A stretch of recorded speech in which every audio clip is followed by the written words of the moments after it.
All right, so today's session is all hands on deck, recognizing rapid digital growth during COVID-19 and planning for future sustainability. And today in this campfire session, we are going to start with myself and my colleague presenting a little bit about what we experienced in our work at the Eskenazi Museum of Art at Indiana University. And we'll be asking some poll questions along the way to get to know you guys and what your experiences were during the COVID pandemic, or the height of the COVID pandemic, since it's ongoing in a lot of ways. And then at the end, we have some discussion prompts, but we really want to hear from the larger group, some discussion of what you experienced and what your individual or institutional approaches are to future digital and learning from what we experienced during the COVID pandemic. So I want to start first with a brief land acknowledgement. Both Emma and I are currently located in Bloomington, Indiana. We wish to acknowledge and honor the indigenous communities native to this region and recognize that Indiana University Bloomington is built on indigenous homelands and resources. We recognize the Miami, Delaware, Potawatomi, and Shawnee people as past, present, and future caretakers of this land. We are dedicated to amplifying indigenous voice and perspective, improving community relationships, correcting the narrative, and making the IUB campus a more supportive and inclusive place for Native and Indigenous students, faculty, and staff. We encourage everyone to engage with contemporary communities, to learn the histories of this land, to look at who has and does not have access to its resources, and to examine your own place, abilities, and obligations within this process of reparative work that is necessary to promote a more equitable and socially just Indiana University Bloomington. With that said, let me introduce myself and my co-presenter. So I am Cassi Tucker. I'm the manager of museum technology at the Eskenazi Museum of Art at Indiana University. I am a light-skinned white woman with dark hair that is currently pulled back into a ponytail, and I wear round glasses. And today I'm wearing a black and white blouse. I have to check every time to make sure I know what I'm wearing. And sitting in a mostly white office. And my co-presenter today is Emma Fulce, the Assistant Registrar for Collections at the Eskenazi Museum of Art at Indiana University, and I will let her describe herself. Thanks. As Cassie said, I'm Emma. I'm also a light-skinned white woman with long, dark brown hair. Today I'm wearing a red and white blouse with a gray sweater over it, and as well as Cassie, as I am in a mostly white office space. With that said, we're going to kick things off today with Emma introducing a little bit of background about our institution before the pandemic. So understanding a little bit about where we were prior to March of 2020. Thanks, Cassie. So the very first thing we want to do is actually a quick poll question. We'll launch it right now, but this question is, how many full and part-time staff members do you have at your institution? So for Cassie and I here at the Eskenazi, we are, I would say, a small to medium-sized institution. We have currently about 30 full-time members of our staff. Interested to see where everyone else is. I'll give you guys a couple more seconds. All right. So I'm going to share those results right now. Interestingly, we've got a decent spread here, but overwhelmingly we are in the kind of larger end, that 41 plus staff members, both full and part-time, which I think you'll hear from our presentation. A number of the things that we encountered because we were kind of limited in our staff capacities during this period. Perfect. We're also going to do just one other quick poll question to get ourselves started. So this question is about how many people at your institution work on public-facing digital content. Again, for us, we'll talk about this a little bit. But other than Cassi, when we started at the beginning of the pandemic, Cassi was the only person who had public-facing digital content written into her job description. The rest of us worked on it a little bit, but it was not a major focus of ours. And obviously that changed quite a bit during the pandemic itself.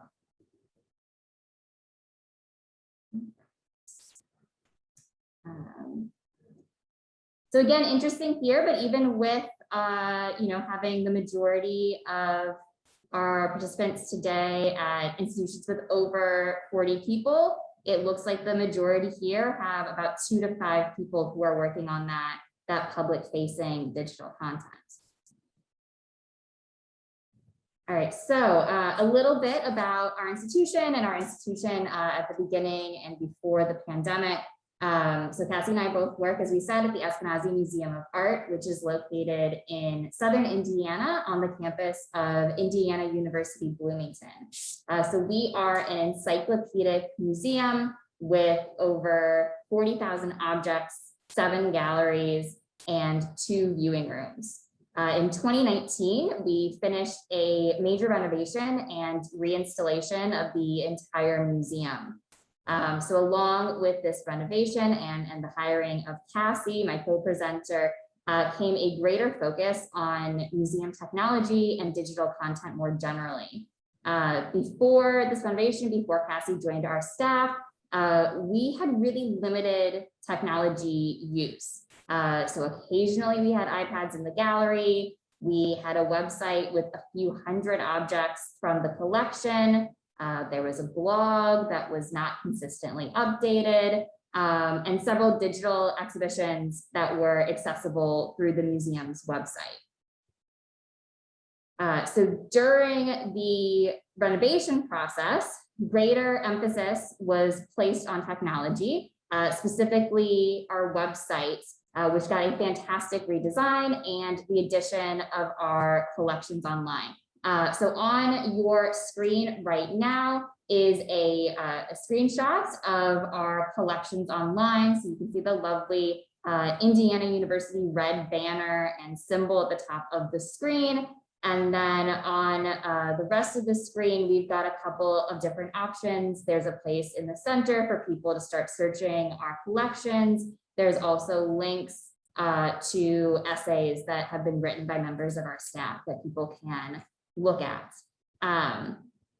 So with a planned launch date of early 2020, Collections Online was originally envisioned as having about 500 works from each department added every year until every object in the collection was accessible to the public. And our collections departments include the arts of Africa, Oceania, Indigenous art of the Americas, the art of the ancient Mediterranean, Asian art, European and American art.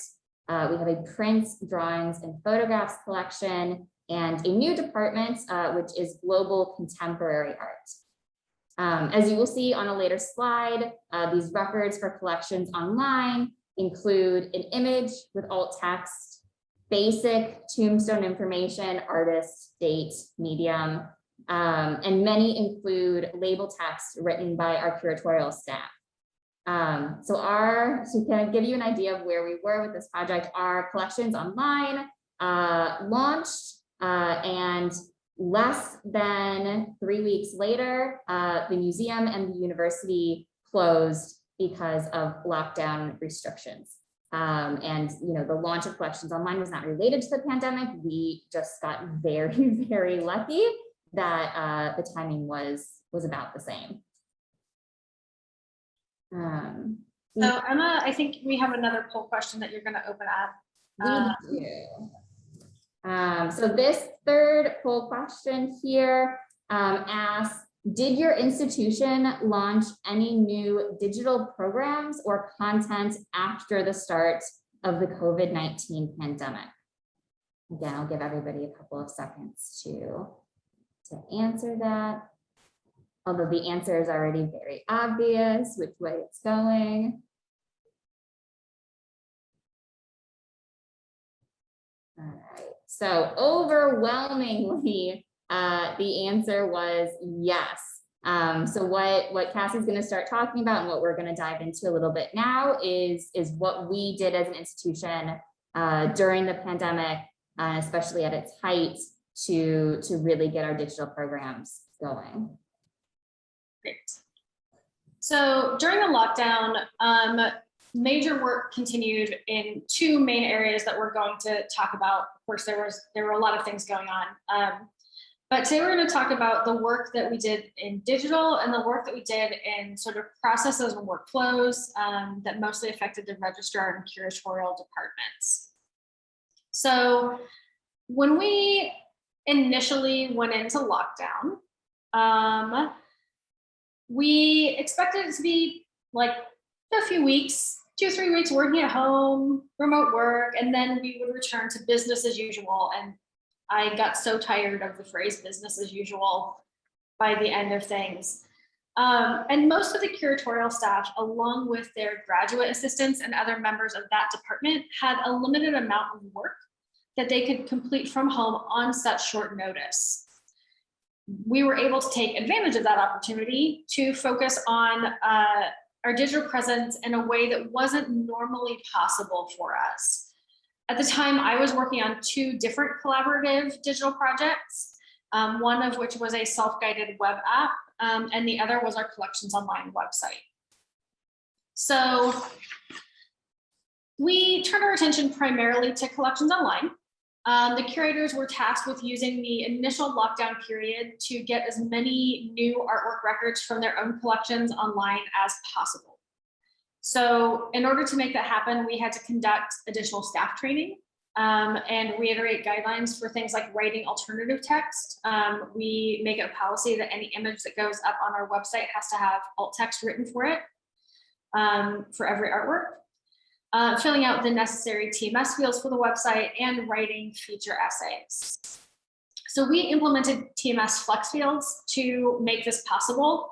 And on the left of this screen, you'll see an example of what flex fields we currently have in play.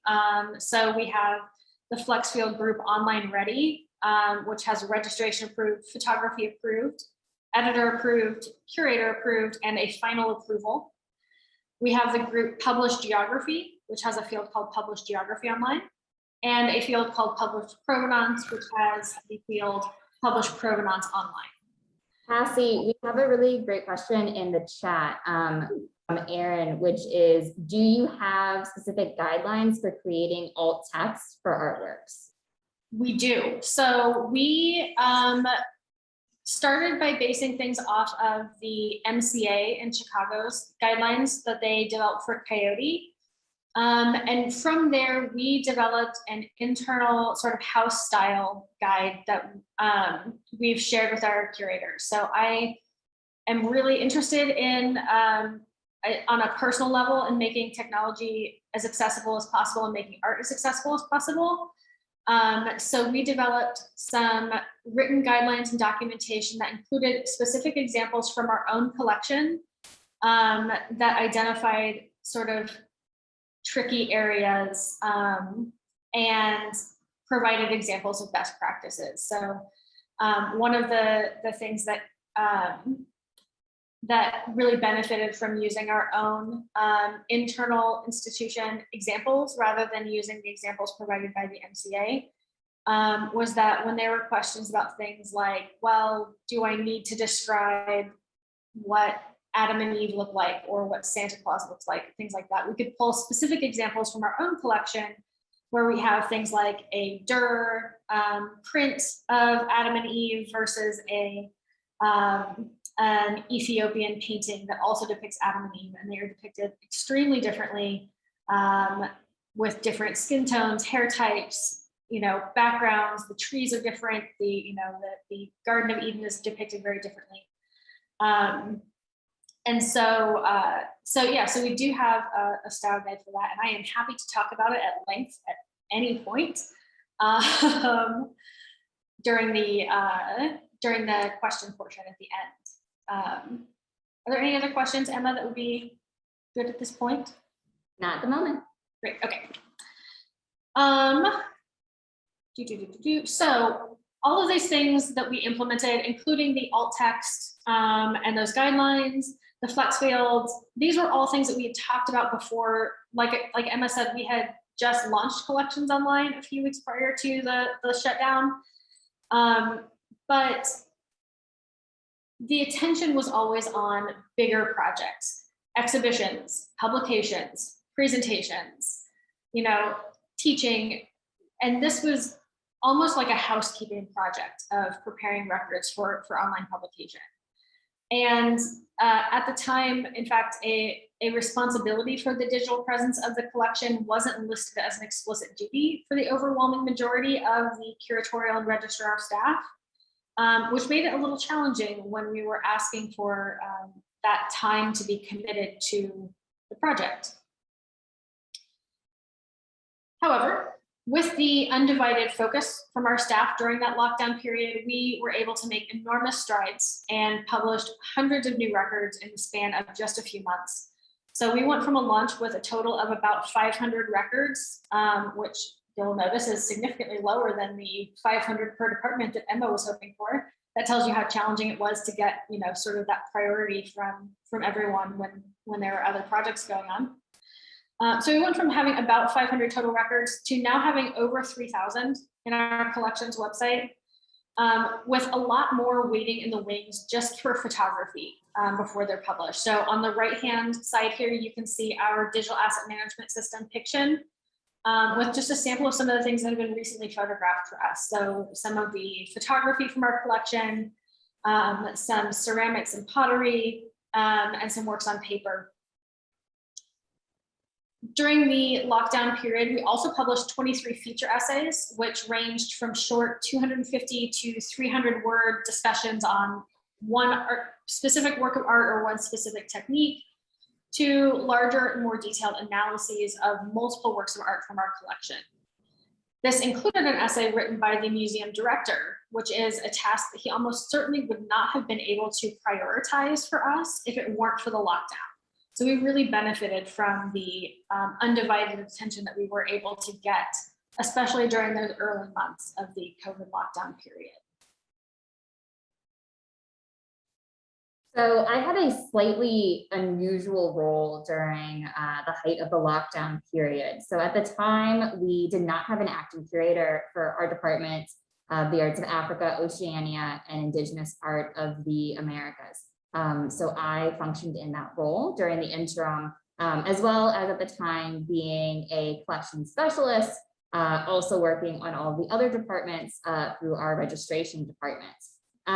So during lockdown, our curators were asked to, as Cassi said, complete as many works as they could during this time, as well as to begin writing the collection's online essays related to their individual departments. In this work, a curator was required to review the following areas for accuracy and context: date, culture, constituents, title, object name, medium, description, dimensions, label information, and credit line. And then within the registration department, which was at the time 4 people, only 2 of us, myself and one other co-worker, were responsible for reviewing all records for completion and formatting before approving them with those flex fields that Cassi showed you earlier. So during lockdown, there were, as you can imagine, a few growing pains. As an institution, we certainly had not planned to work this intensely on collections online or these online feature essays. So part of the growing pains that we had, the work that was being asked of the curators was not part of the kind of traditional track of work for curators. Therefore, part of what needed to happen during this time was the building of new skills and habits. We were all really happy to have this new major source of outreach that we could use while on lockdown, but there were also some concerns.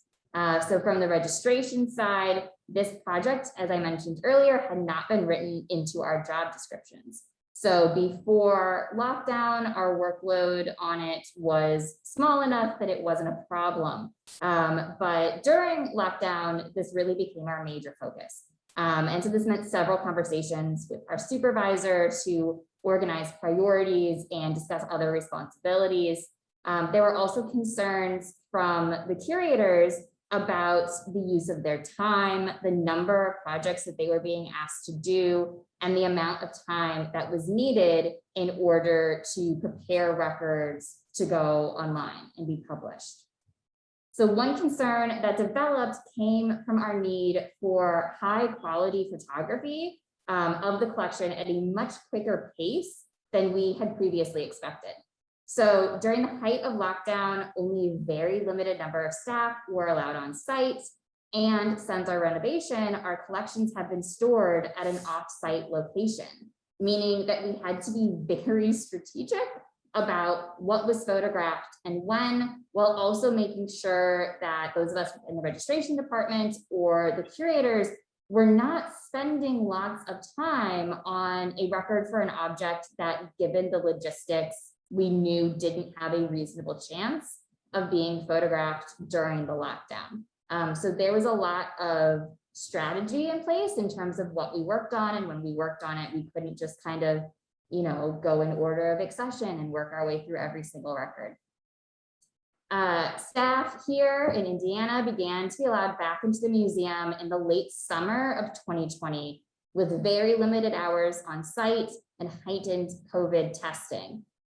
This allowed us to begin photography at a slightly greater pace, but also meant that additional responsibilities that had been limited during lockdown were once again a priority.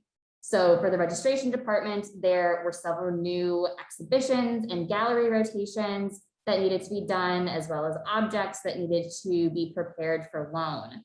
So this made the fall of 2020 and the spring of 2021 extremely busy as we attempted to give all of these different projects the attention that they required. So after lockdown, obviously, I think Cassie and I certainly would have preferred to keep adding objects to collections online at the pace that we were during the lockdown, but that simply isn't feasible with our limited staff size and now that we're once again fully open to the public. So what we're really working on now and trying to figure out is understanding whose responsibility is the core of the work for collections online and other digital areas going forward. And for us as an institution, that's really requiring a little bit of realignment of our priorities. We know the digital isn't going away, but we need to figure out how it fits within the rest of our job descriptions now that we aren't on lockdown anymore. We're going to do a quick poll question. So this is our last poll question of the day. So what we are wondering is, at this point, how do you see your institution's approach to digital projects post-lockdown? Does it seem to be more, staying about the same, or do you see your institution moving away from digital? I know for Cassie and I, this is really something that we are interested in. We're hoping to continue, having lots of digital content, moving that forward. We know it's important for accessibility as well as outreach, but that buy-in is hard to get sometimes. All right, so from these results, it looks like the majority is moving towards more digital, but followed pretty closely, honestly, by your individual institutions staying the same. Oh, Jessica asked more than pre-COVID. Yes, I was thinking more than pre-COVID in terms of where we're going with digital content. Cassie, I'll let you go ahead. Yeah. Sorry, I gotta get this hole out of the way so I can go away, so I can move things again. No, come back. Okay, there we go. All right, looking forward. So going forward, we have strategies and ideas for how we're going to incorporate digital across our work at the institution in kind of two different tracks. One that's really more about our staff and one that's more about the projects themselves. So for our staff, sort of professional development, we were really fortunate to recently receive an IMLS Institute of Museum and Library Services grant supporting professional development in digital. So that means that we are taking the opportunity to give our staff more sort of digital literacy opportunities in things like using our TMS collections management system more robustly, more thoroughly and effectively, which opens doors to what kind of content we can use in future. Making sure that the tools that we have for hybrid teaching and learning with our collection are things that our staff feel really confident in both explaining to people as an opportunity and in potentially running themselves. So we're really grateful for that grant opportunity that's giving us the leverage that we needed to kickstart that. Cassie, we have a really great question from Laura, who is interested in what kinds of training we are providing staff in terms of digital literacy as part of the IMLS grant. Yeah, so we're providing trainings this year in a few different areas. So we're looking in 3 different tracks. One of them is on our sort of specific tools and workflow. So that's where things like TMS falls in as a tool that our whole staff should be using every day. Currently, we're not quite there yet, but we're working on it. So making sure people understand how to find information about our collection, how to use that tool to collaborate, things like that. And we have some other internal systems similarly that will fall under that training. We have a second track that is exclusively focused on accessibility. So we're not just thinking about web accessibility, although that's the sort of first area that we're hitting because it is already a part of our world. The web is already part of our workflows. But we're looking to see that expand also into larger gallery accessibility. How do we make our time-based media collection and gallery more accessible? And really looking more at and making sure that our staff is confident in asking those questions and proposing solutions or finding resources when they are planning new exhibitions or new programming, new education or outreach opportunities, all of those kinds of things. And then the third track that we're looking at is about gathering, reporting, and responding to feedback. So how do we're a free museum. We don't collect tickets at the door. In fact, we have like 4 doors. So it would be very difficult to do if we wanted to do that. And so looking at ways that we can gather visitor feedback and sort of develop a collaborative and trusting relationship with our communities to provide us with feedback about not only what they want to see, but also, how they want us to sort of speak to them and what sort of outreach is resonating with them. So those are the 3 main tracks that we're talking about. And within that, for the first year, we have things mostly nailed down for specific month-by-month trainings. And then our second year largely depends on how the first year goes. Again, a thing that I'm happy to continue monologuing on if given an opportunity. Cassie, I'm gonna go ahead and answer. We got another question in the chat from Stephanie asking whether or not our staff are leading these training and or if we're hiring outside trainers and instructors. Both. So actually Emma is leading a training in a few weeks on TMS because she's very competent and confident in that area. But we are also leveraging outside expertise because there are definitely blind spots in our own institution, especially when it comes to things like workflows where we really need someone outside to sort of tell us how they might do things, to give us a little bit of perspective to try something a little bit different. So we're doing a blend of both. We have some things that are only conducted with our staff. We have some things that include a component that is led by our staff and by an outside consultant that we pay either their consulting fee or an honorarium to. And some things that are solely led by those outside experts in areas where they are really the leaders.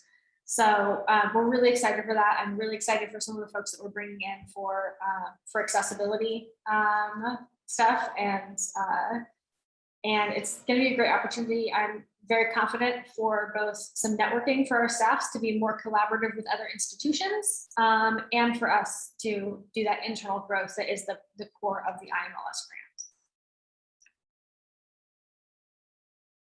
Are there other questions? Not currently.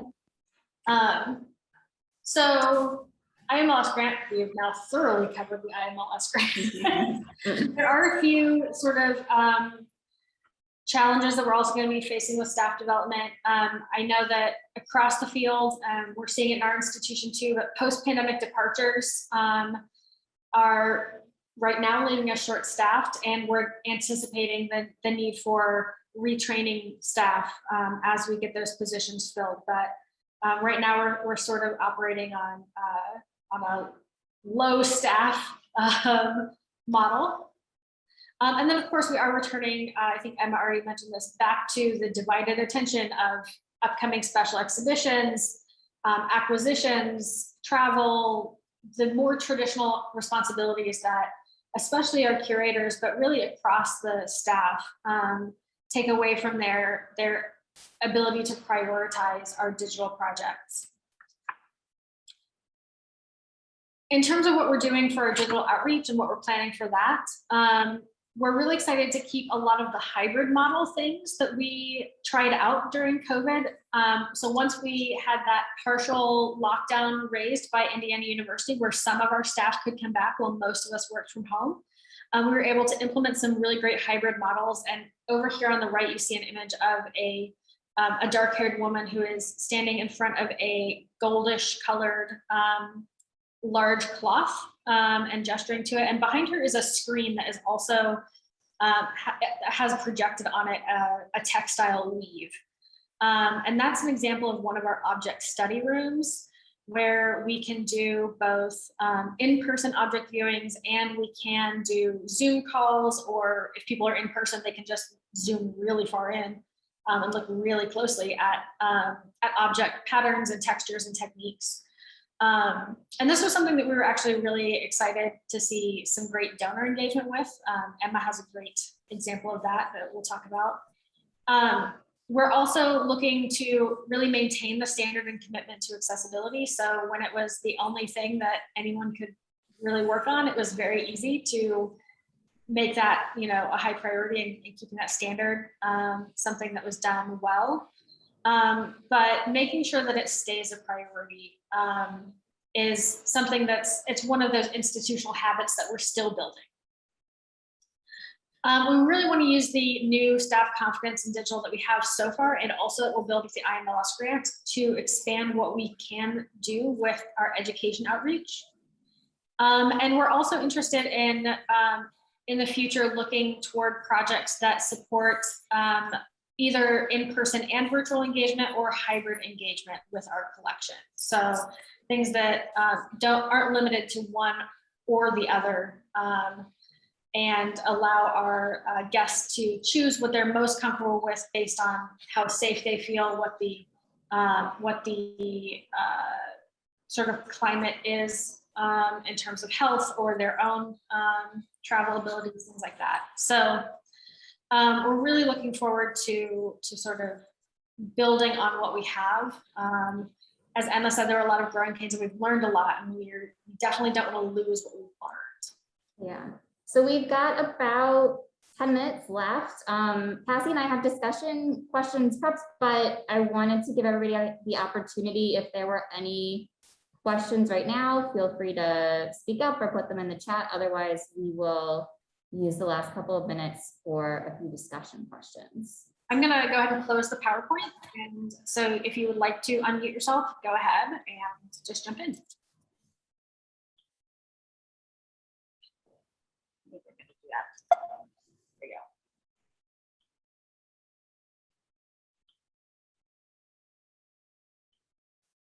So Emma, while we're giving folks an opportunity to sort of formulate any thoughts, I think it'd be really great to sort of hear your example of that hybrid experience with, especially with donor engagement, because that was an area for us that we were really concerned about losing the in-person opportunity.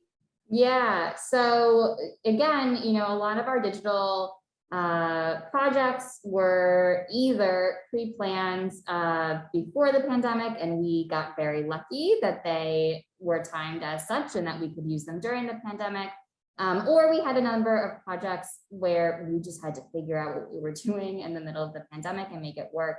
So one of the things that has ended up being a fantastic resource to us is the object viewing rooms that we have on site now. So these are new since our renovation, and these rooms include a screen, a projector, they include cameras, they include built-in microphones. And what we were able to do just a couple of weeks ago, actually, so one of our curators is still working fully remotely. She has some health concerns and is not coming into the building, but we had donors that wanted to come in to look at objects, to bring some objects of their own. And we were able to use that space for basically a fantastic Zoom call, whereby our curator could see the room, could see the objects in the room, the potential donors could see and talk to the curator. We also used the screen at that time to show the potential donors what Collections Online is, how we would present their objects if they are donated to the institution, the kinds of essays that their objects could be featured in. And it ended up being a really great opportunity. The donors were thrilled, our development team was thrilled, and it gave us really good, Cassi and I were both thrilled, it gave us really good buy-in from a department within the museum that we hadn't considered using this side of digital before. And it turned out that it was really great to them. So a couple of questions in the chat. You want to answer that question about the Oceanic collection? Yeah, so the first one I see is from Tim. It says, with the Oceanic collection, there are several hundred online currently. Do you have a sense of the scale of that collection that is still to be digitized and put online? Yes, so actually the Oceanic collection is my specialty, my area of research. So we have just under 2,000 objects currently within our Oceanic collection. So we are making progress on it, but there is still quite a lot that needs to be digitized. My hope is that it is a within 5 years project, but as we talked about, that's just going to depend on what our timeline's like in terms of staff availability. So the two questions about some accessibility things. So Jasmine asked if we could share some contact information for accessibility consultants. I am really happy to do that. I am also extremely bad at names. So I will share that in the Slack thread that has already started about some of this other accessibility information. And then Christina asked, is the alt text stored in TMS or Piction or another web CMS? Which system is the online collection driven from? This is a great question. So our Collections Online draws from TMS and Piction separately. Neither one is the sole owner of our collection information. So our alt text is actually stored in TMS at this time because it's something that is relevant both for the web and for general sort of keeping track of what an artwork is, you know, knowing what it looks like. So we store that, and then we have a custom built portal that draws from both of those. And Travis asked a great follow-up question. Is descriptive text or alt text a requirement for publishing online, or would you consider publishing with basic tombstone data and adding descriptions later?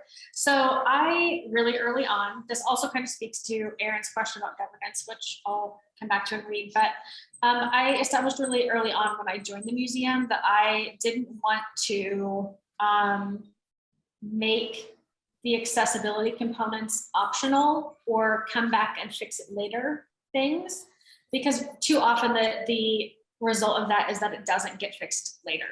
You get focused on, let's get the entire collection up at one time, we'll get the entire collection up and we'll come back and do all the descriptive text, and that doesn't really work. So we decided that instead of doing this kind of warehouse model, was a description I think I heard at MCN a few years ago, of putting everything up online and then going back and fixing it later, we established the policy that the records had to be reviewed and cleaned up and undergo that review by the curator, by the registrar. I review things to check that accessibility before they go up online at all. And then too that, sorry. Oh, sorry, Cassie. I think too that, as a university museum, Cassie really pushed for it, but it was very important to all of us to have that alt text available for every single record. If we have any visitors, but if we have students who require that alt text for a class, that was something that I think is very, very important to make sure that they are getting the accessibility they need for their education. Emma, that's a really great point, is that, as a university museum, we do feel like we need to make every best effort that we can to do what we can the first time and do it right the first time. So we don't, the short answer to that is that we don't publish anything unless the descriptive text and the basic tombstone are both complete.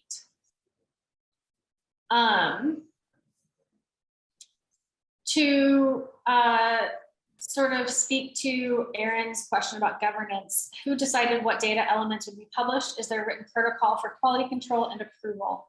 I think Emma can speak really well to this. I will add really quickly before that the decisions about what data would be published was something that it was a long discussion that we started early on, long before any code had ever been made. I was not a museum person, so part of it was just like, please tell me what's important. Please tell me something about what's relevant here. And we wanted consistency across our collection. We didn't want our African art collection to be less completely filled out or have less space provided than our European and American collection. And so a lot of those conversations were focused on finding the common ground across our collections, so that when we publish things, we could feel confident that we were representing our collections to the best of our ability. And that's an ongoing thing where we know that there are areas that we still need to do better on, that we still need to clean up and want to add later. But we started with that mindset and we've been growing from there. But Emma, I think you can speak really well to sort of how the negotiations actually went with that conversation. Yeah, so we started with the standards that we already had in place for our database. And then we had about 6 months before we started really working on our collections online, a series of weekly to bi-weekly meetings with our registration department, with our staff editor, with our director, and with all of the curators, where we went through every single category and made decisions about what was required, what needed to be filled out, what the standards were for those sections, and also who gets to make those decisions. So there are some things like style or period that we decided could be filled out, but it was at the curator's discretion. We weren't going to require everyone to use those fields. But yes, so we do have a written policy, and it truly took us about 6 months. And as Cassie said, we're still kind of working on it and updating it as we go. It's also been, this really interesting test run of, having collections online up for about 1.5 years now. and figuring out what areas work best, what areas visitors are searching through the website, what areas they don't seem to really care about, and adjusting accordingly. We are just a couple minutes over time, and I want to be mindful that there are sessions starting shortly. So Emma, do you have any sort of final takeaways that you would like to share? Yeah, I mean, I just wanted to say, I think as Cassie and I pointed out, we definitely had some growing pains, some things we had to learn during this project, but have found it really rewarding and have found that it seems to have worked best when we kind of spread out the responsibility and chipped away at smaller portions over time.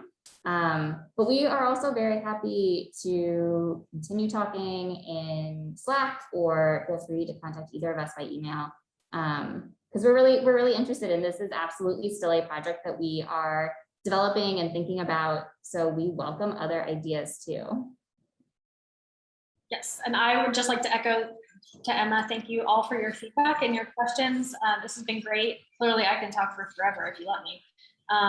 But we're really excited to keep the work going on this. And as we're returning to sort of a safe protocol where we can be in person in some way, we're also really excited to see this sort of grow and expand to how this might look for hybrid as well.